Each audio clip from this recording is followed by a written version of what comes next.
ఎవరికైతే ఇంట్రెస్ట్ ఉంటుందో, నేర్చుకోవాలి అనే తపన ఉంటుందో, వారికి ఇతరులతో పోల్చినప్పుడు ప్రతి అంశం మీద, ప్రతి సామాజిక కదలిక పైన ఒక అవగాహన ఉంది. ఇది ఎందుకు జరిగింది, గతంలో ఇలాంటి అంశం ఏదన్నా చరిత్రలో ఉందా అనేటిది ఒకదానికి ఒకటి లింకు చేసేటటువంటి అవకాశం చరిత్రలో ఉంటుంది. కాబట్టి మీరు కాన్సన్ట్రేషన్గా నేర్చుకోవాలంటే ఒక తపనతో వినండి. నేను సంపూర్ణమైన అవగాహన, చరిత్ర మనకు ఏ విధంగా ఉపయోగపడుతుంది, ఎగ్జామ్లో దాని ఓరియంటేషన్ ఎంత ఉన్నది అనేది వివరించే బాధ్యత నేను తీసుకుంటున్నాను. సో గ్రూప్ 2 నుంచి మనం ప్రారంభిద్దాం. గ్రూప్ 2లో హిస్టరీ యొక్క పాత్ర ఎంత అనేది ఇప్పుడు మనం చూద్దాం.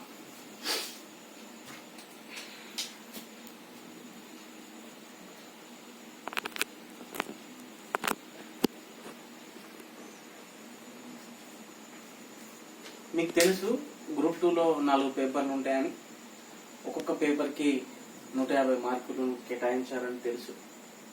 దానిలో చరిత్ర యొక్క భాగం ఎంత, ఎక్కడెక్కడ చరిత్ర ఉన్నది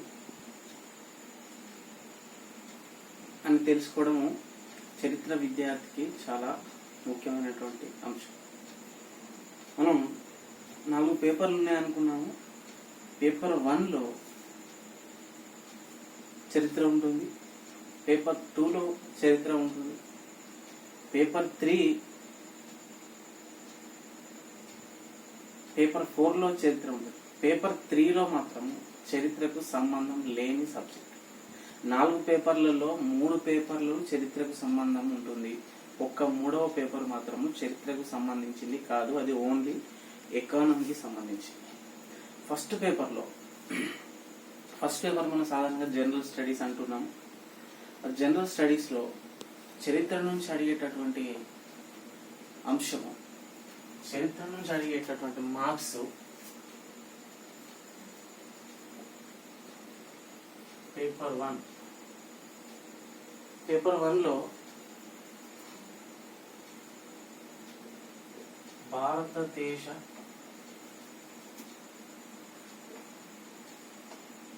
చరిత్ర మరియు సంస్కృతి. ఇది పేపర్ 1 నుండి భారతదేశ చరిత్ర నుండి అడిగేటటువంటి సబ్జెక్ట్. ఈ సబ్జెక్ట్ పేపర్ 1లో చరిత్రకు ఎన్ని మార్క్స్ మనం ఎక్స్పెక్ట్ చేయొచ్చు అంటే 30 మార్కులు ఎక్స్పెక్ట్ చేయొచ్చు. ఓవరాల్ 150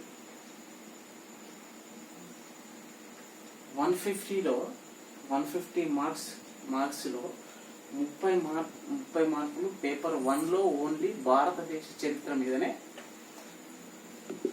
ప్రశ్న అడగడం జరుగుతుంది. ఈ భారతదేశ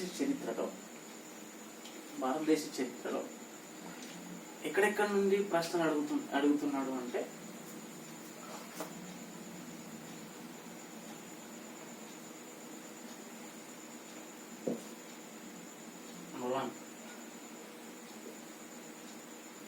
ప్రాచీన భారతదేశ చరిత్ర,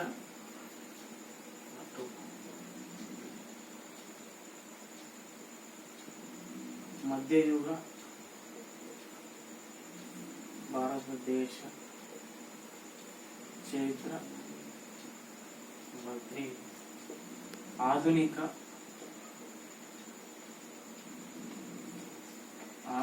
భారతదేశ చరిత్ర. ప్రాచీన భారతదేశ చరిత్రలో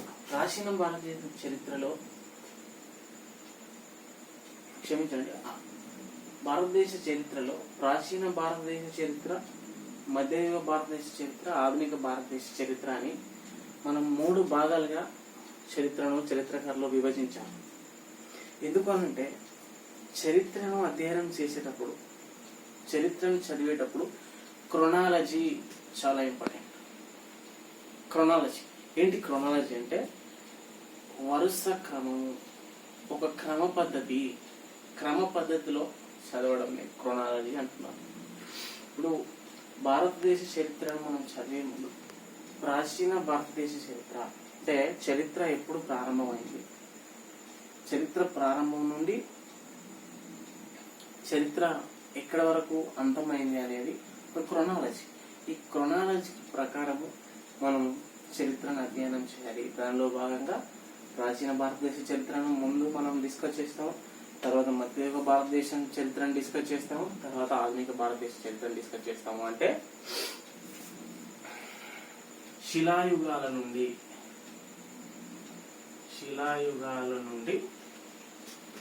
1947 స్వాతంత్రం వచ్చే నాటి వరకు మనం భారతదేశ చరిత్రను ఈ 3 విభాగాలలో చర్చిస్తాము. నేను ఓన్లీ మీకు ఏం చెప్తున్నానంటే జస్ట్ మీకు ఒక అవగాహన ఇస్తున్నాను. ఏంటి సబ్జెక్టు చరిత్ర అంటే, చరిత్రలో ఉన్న టాపిక్స్ మీకు ఒక వ్యూ ఇస్తున్నాను, ఒక బర్డ్ వ్యూ ఇస్తున్నాను, అవగాహన కల్పిస్తున్నాను. ఈ అవగాహన అనంతరం మనం ఒక్కొక్క అంశాన్ని తీసుకొని మనం లోతుగా చర్చిస్తాం.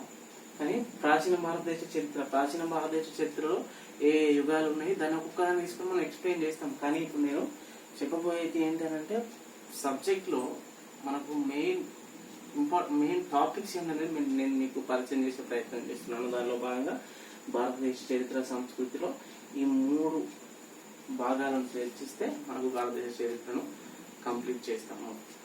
తర్వాత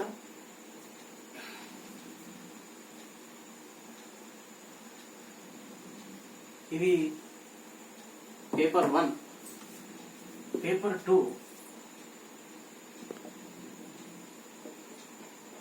2 లో కూడా భారతదేశ చరిత్ర గురించి మళ్ళీ భారతదేశ చరిత్ర అన్నారు. దీంట్లో ఏంటంటే భారతదేశ చరిత్ర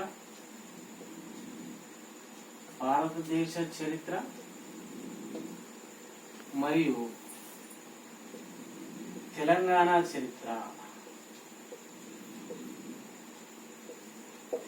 చరిత్ర అని మనకు పేపర్ 2 లో ఇవ్వడం జరిగింది. భారతదేశ చరిత్ర అంటే సార్ ఇప్పుడు మనం 2 సార్లు చదవాలన్నా, పేపర్ 1 లో ఉన్నది పేపర్ 2 లో భారతదేశ చరిత్ర ఉన్నది, మనం 2 సార్లు చదవాలంటే అవసరం లేదు. మనం ఒక్కసారి సబ్జెక్ట్ నేర్చుకున్న తర్వాత ఎన్ని ఎగ్జామ్లు అన్నా, ఎన్ని ప్లేస్లను ఇచ్చినా మనం అదే చేస్తాము. ఎన్ని ఎగ్జామ్లు మారినా, ఎన్ని ప్లేస్లు మారినా సబ్జెక్ట్ మారదు. ఒక్కసారి మనం నేర్చుకుంటే ఎక్కడైనా మనం దాన్ని ఉపయోగించుకోవచ్చు. భారతదేశ చరిత్ర పేపర్ 1 లో ఉన్నది, ఒకసారి డిస్కస్ చేస్తాం. దాన్ని పేపర్ 1 లో వాడుకోవచ్చు, పేపర్ 2 లో వాడుకోవచ్చు. ఈ పేపర్ 2 లో 150 మార్కులలో 150 మార్క్స్ పేపర్ 2కి. ఇక్కడ నుంచి ఈ పేపర్ 2 లో చరిత్ర అంటే భారతదేశ చరిత్ర, తెలంగాణ చరిత్ర నుండి మనము 50 మార్కులు వెయిటేజ్ ఉంది. 50 మార్కుల వెయిటేజ్ ఉంది. ఇందుకు 150 మార్కులు అంటే దీనిలో 3 భాగాలు ఉంటాయి. 1 చరిత్ర, 2 పాలిటీ, 3 సోషియాలజీ.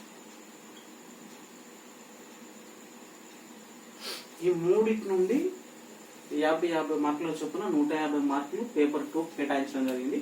దీనిలో చరిత్ర నుండి భారతదేశ చరిత్ర మరియు తెలంగాణ చరిత్ర, ఈ భారతదేశ చరిత్ర, తెలంగాణ చరిత్ర ఓన్లీ 50 మార్కులకు మనకు సెకండ్ పేపర్ లో వెయిటేజ్ ఉంది.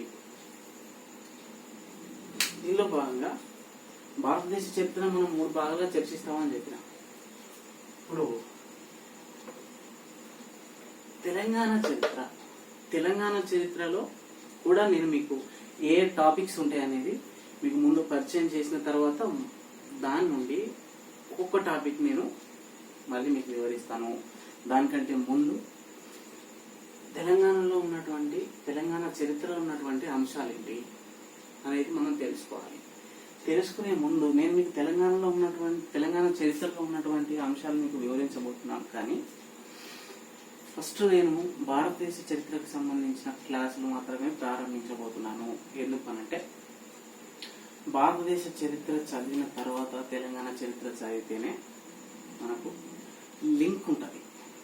భారతదేశ చరిత్రలో శిలాయుగ సంస్కృతి ఉంటుంది, తెలంగాణలో కూడా శిలాయుగ సంస్కృతి ఉంటుంది. ఏంటి శిలాయుగం అంటే ఏంటిది అనేది మన భారతదేశ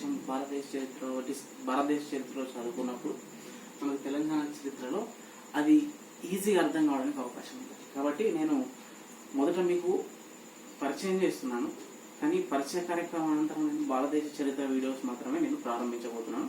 భారతదేశ చరిత్ర అయిపోయిన తర్వాత తెలంగాణ చరిత్ర అయిపోయిన తర్వాత తెలంగాణ ఉద్యమ చరిత్ర, ఇది ఒక్కొక్క దానికి లింక్ ఉంటుంది. భారతదేశ చరిత్రకు సంబంధించిన తెలంగాణ చరిత్ర నుండి తెలంగాణ ఉద్యమం రావడం జరిగింది. క్రొనాలజికల్ గా నేను మీకు వీడియోలు ఇవ్వబోతున్నాను, క్లాసులు చెప్పబోతున్నాను. మీరు కూడా ఆ విధంగానే క్లాసులు వినాలని నా యొక్క విజ్ఞప్తి.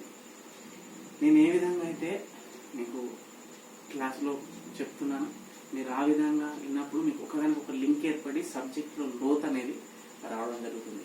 కాబట్టి భారతదేశ చరిత్రనే నేను ముందు మీతో డిస్కస్ చేస్తాను. కానీ ఈ 3 సబ్జెక్టులలో నేను డిస్కస్ చేసేటటువంటి 3 సబ్జెక్టులలో ఏమేమి టాపిక్స్ ఉన్నాయనేది మాత్రమే మీకు పరిచయం చేసే కార్యక్రమం ఈ వీడియోలో. తెలంగాణ చరిత్ర,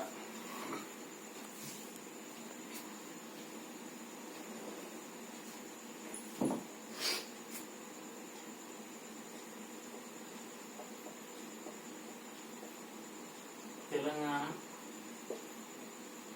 చరిత్ర సంస్కృతి.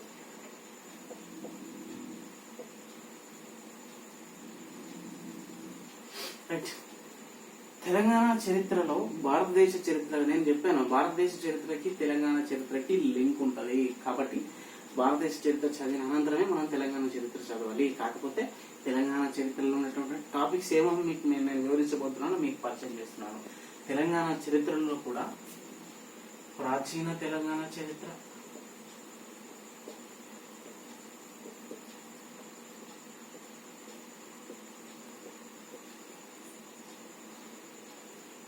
మధ్యయుగ తెలంగాణ చరిత్ర,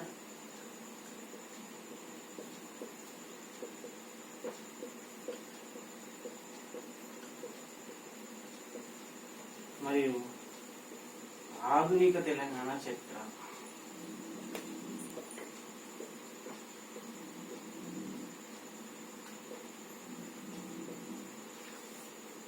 భారతదేశ చరిత్రలోనే తెలంగాణ చరిత్ర కూడా నేను 3 టాపిక్స్ గా 3 భాగాలుగా నేను అధ్యయనం చేయబోతున్నాను. దానిలో ఒకటి ప్రాచీన తెలంగాణ చరిత్ర, మధ్యయుగ తెలంగాణ చరిత్ర, ఆధునిక తెలంగాణ చరిత్ర. ఒక్కొక్క దాంట్లో మనం ఏ టాపిక్స్ డిస్కస్ చేయబోతున్నాం. ప్రాచీన తెలంగాణ చరిత్రను నేను 5 టాపిక్లుగా నేను మీకు వివరించబోతున్నాను. 5 టాపిక్లుగా 5 సబ్జెక్టులుగా నేను మీకు వివరించబోతున్నాను. అందులో నంబర్ 1 తెలంగాణ శిలాయుగ సంస్కృతులు. తెలంగాణ శిలాయుగ సంస్కృతులు. ఏంటి శిలాయుగం? మానవుడు పుట్టి ఏ విధంగా శిలాయుగంలో జీవించాడు అనేది మనం ఈ శిలాయుగ సంస్కృతిలో నేర్చుకోవడం జరుగుతుంది. ఈ శిలాయుగ సంస్కృతి అంటే ఏంటిదో తెలియాలంటే భారతదేశ చరిత్రలో శిలాయుగం అంటే ఏంటిదో నేను భారతదేశ చరిత్రలో చర్చించబోతున్నాను. ఇక్కడ చర్చించిన తర్వాత మళ్ళీ తెలంగాణ చరిత్రలో శిలాయుగం అంటే ఏంటిదో నేను చర్చించను, ఎందుకంటే రిపిటేషన్ అవాయిడ్ చేయడానికి. ఆల్రెడీ అక్కడ మనం భారతదేశ చరిత్రలో చర్చిస్తాం, అదే అంశాన్ని మళ్ళీ తెలంగాణ చరిత్రలో నేను చర్చించను. మీ సమయాన్ని వృధా చేయను, నా సమయాన్ని వృధా చేసుకోను. కాబట్టి మీరు మొట్టమొదట భారతదేశ చరిత్ర యొక్క వీడియోస్ పైన మీరు ఫస్ట్ కాన్సన్ట్రేషన్ చేసిన తర్వాత తెలంగాణ చరిత్రను చదవాలని నా యొక్క విన్నపం. మొదటి చాప్టర్ శిలాయుగ సంస్కృతులు, రెండోది శాతవాహన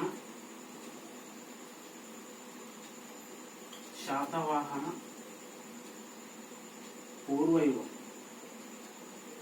శాతవాహన పూర్వయుగం తెలంగాణ చరిత్రలో ప్రాచీన తెలంగాణలో ఒక మహా సామ్రాజ్యాన్ని ఏర్పాటు చేసినటువంటి వంశం శాతవాహనులు.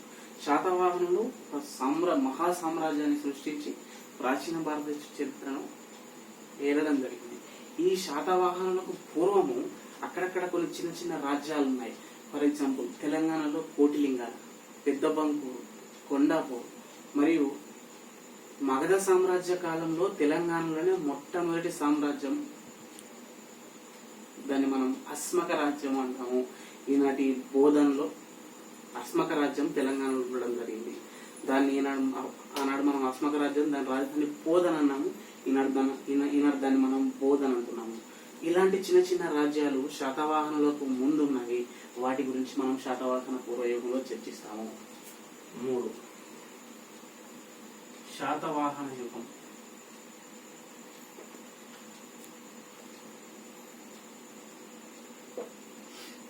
శాతవాహన యుగం.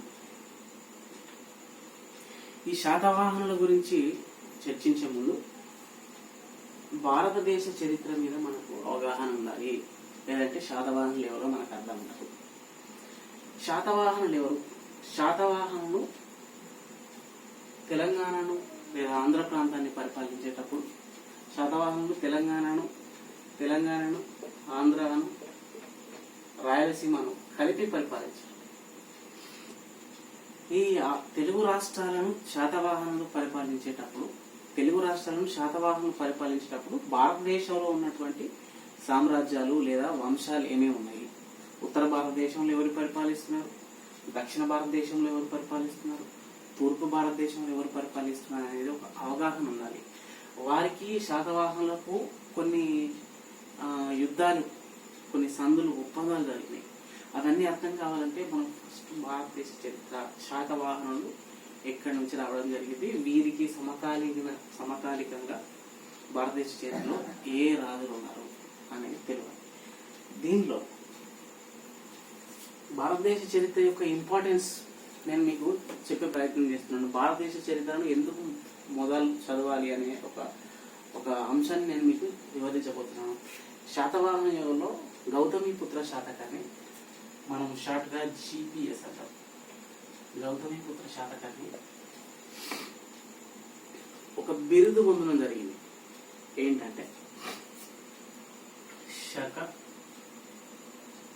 యవన పహ్లవ నిసూదన. బిరుదు బాగానే ఉంది. శక యవన పహ్లవ నిసూదన ఏంటంటే శాతవాహన రాజు గౌతమిపుత్ర శాతకర్ణి శకులను, యవనులను, పహ్లవులను సర్వనాశనం చేశారు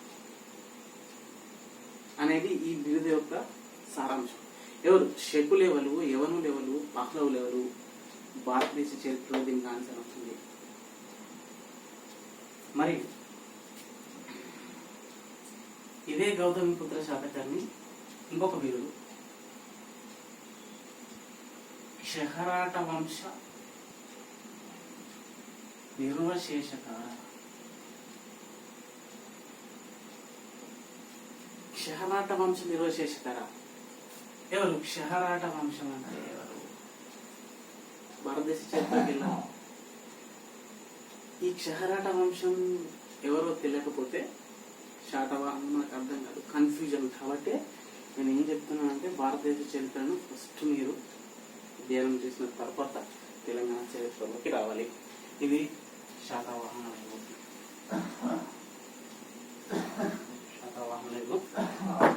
తర్వాత 4 ఇక్ష్వాకులు.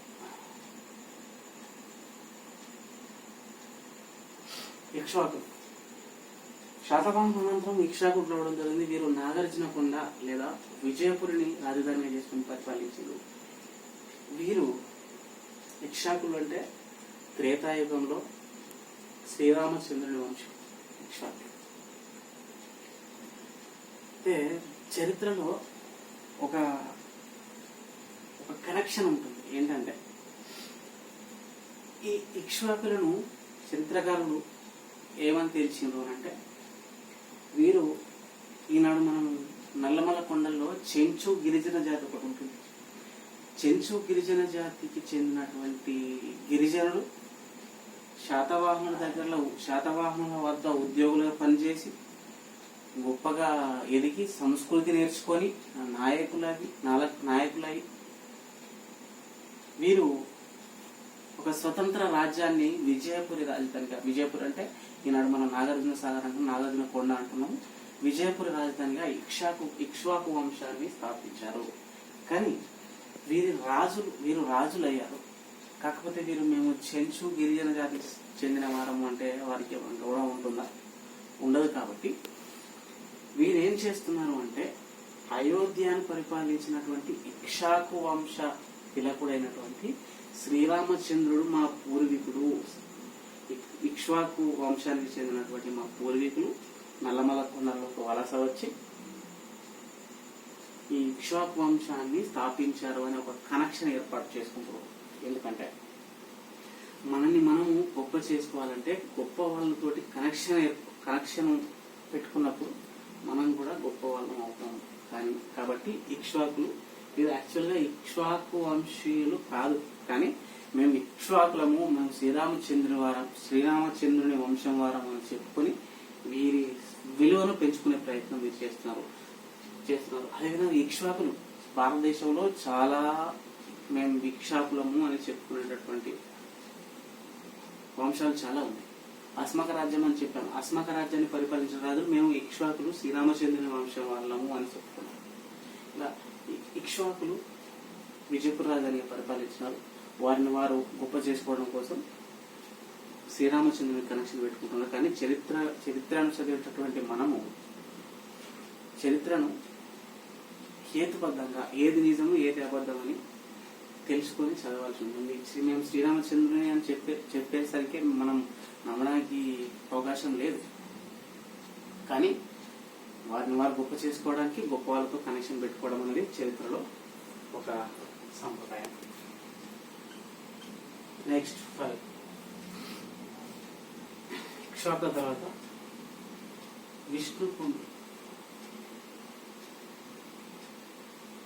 విష్ణుకుండులు లేదా విష్ణుకుండినులు.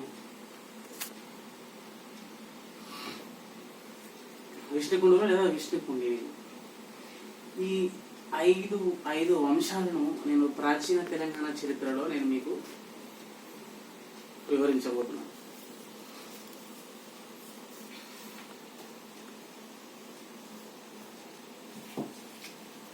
బట్టు మధ్యయుగ తెలంగాణ చరిత్ర.